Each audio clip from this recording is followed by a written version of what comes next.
महाराष्ट्र में अजीत पवार के निधन के बाद अब सरकार और पार्टी एनसीपी उसका क्या भविष्य बनता हुआ दिखाई दे रहा है, इसकी बात आपको बताएंगे। इसमें कुछ नई डेवलपमेंट पता चली है। आर्थिक सर्वेक्षण आया है बजट से पहले, उसमें क्या स्थिति बताई गई देश की अर्थव्यवस्था की, उसकी बात भी करेंगे। लेकिन सबसे पहले आज आपको बताते हैं देश में हुए एक ताजा सर्वे का हाल।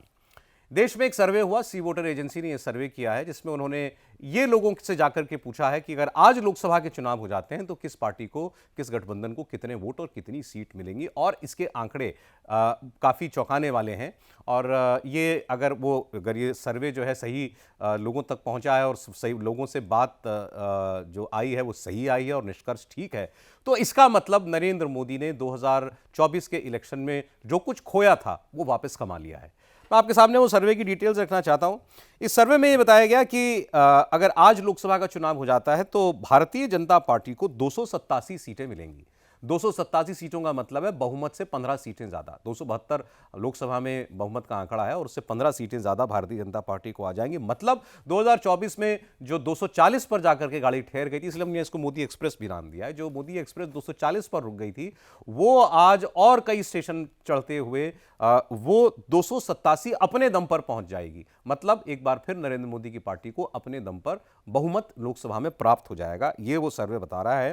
तो पिछले 1.5 साल के अंदर जून में नतीजा आया था, 4 जून 2024 को, और उससे अब 2026 हो गया। 1.5 साल में मतलब भारतीय जनता पार्टी ने इतना ग्राउंड कवर कर लिया कि वो 47 से 50 सीटें अपने खाते में जोड़ सकती है। अगर ऐसा है तो ये वाकई बहुत बड़ी कामयाबी होगी कि इस 1.5 वर्ष में वो पूरा लॉस जो है उसको मेकओवर कर लिया है भारतीय जनता पार्टी ने। अगर एनडीए की बात करें तो सर्वे कहता है कि एनडीए को 352 सीटें जो हैं वो मिल सकती हैं आज की तारीख में, आज की स्थिति में। वोट शेयर की अगर बात करेंगे तो एनडीए का वोट शेयर 2024 में था 47%, माफ कीजिएगा 2024 में जो वोट शेयर था बीजेपी का वो था 36.5%।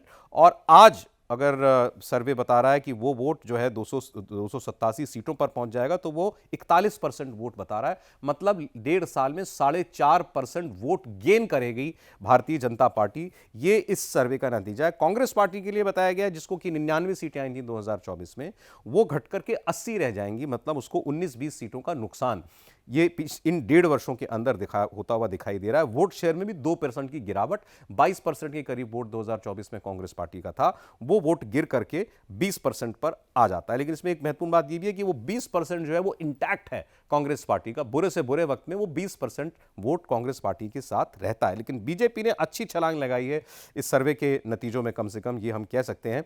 2024 में एनडीए 293 रह गया था, अब वो कह रहे हैं कि 352 पहुंच जाएगा। आज की तारीख में एनडीए का वोट शेयर जो है वो 47% पहुंचता हुआ बता रहा है सर्वे, जबकि 2024 में वो 43%, 43% था। मतलब एनडीए के वोट शेयर में भी 4% का इजाफा हो सकता है। दूसरी तरफ जो इंडिया गठबंधन है उसका वोट शेयर आज की तारीख में 39%, 93% जो है वो रह सकता है। ये 2024 में 40% था, तो 1% की गिरावट है। इंडिया गठबंधन को सीटें 2024 में आई थी 234, वो घट करके 182 रह सकती हैं।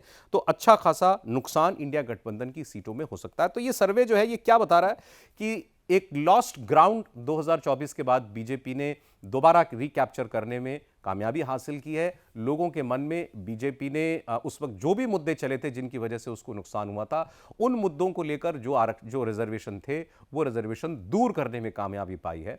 बीजेपी के लोग, आम लोग जो हैं, नेता कार्यकर्ता जब मिलते हैं तो वो एक बात 2024 से ही वो लगातार कह रहे थे कि इलेक्शन के नतीजे आने के बाद बीजेपी के समर्थक वर्ग को भी ये रियलाइज हुआ कि जिस भी वजह से चाहे जो हुआ वो ठीक नहीं हुआ। नरेंद्र मोदी ये डिजर्व नहीं करते थे कि वो बहुमत के आंकड़े से नीचे आ जाएं। और उसके बाद आप देखिए जितने इलेक्शन हुए हैं तो बीजेपी का के कई एक वर्ग का ये मानना है कि लोगों ने उसकी भरपाई राज्यों के चुनावों में भी की है। लोकसभा इलेक्शन 2024 के तुरंत बाद महाराष्ट्र का इलेक्शन हुआ, बम्पर जीत हुई। हरियाणा का इलेक्शन हुआ, तीसरी बार भारतीय जनता पार्टी की सरकार बनी। दिल्ली के चुनाव में न जाने कितने वर्षों के बाद बीजेपी को पूर्ण बहुमत में सत्ता में आने का मौका मिला। फिर बिहार का इलेक्शन भी बिल्कुल एक तरफा हुआ। तो उनका मानना है कि राज्यों में भी वो जो है लहर दिखाई दे रही है और वो इस सर्वे के अंदर भी रिफ्लेक्ट होता है। अब असली इम्तिहान जो होता है या इम्तिहान का नतीजा, वो तो जब देश में चुनाव होते हैं तभी आता है।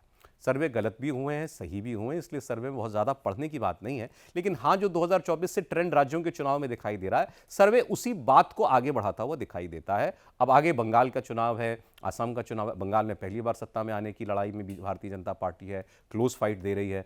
असम में तीसरी बार सत्ता में आने की बात है, हेमंत बिश्व शर्मा जो है बड़ा कॉम्बैटिव इलेक्शन लड़ रहे हैं।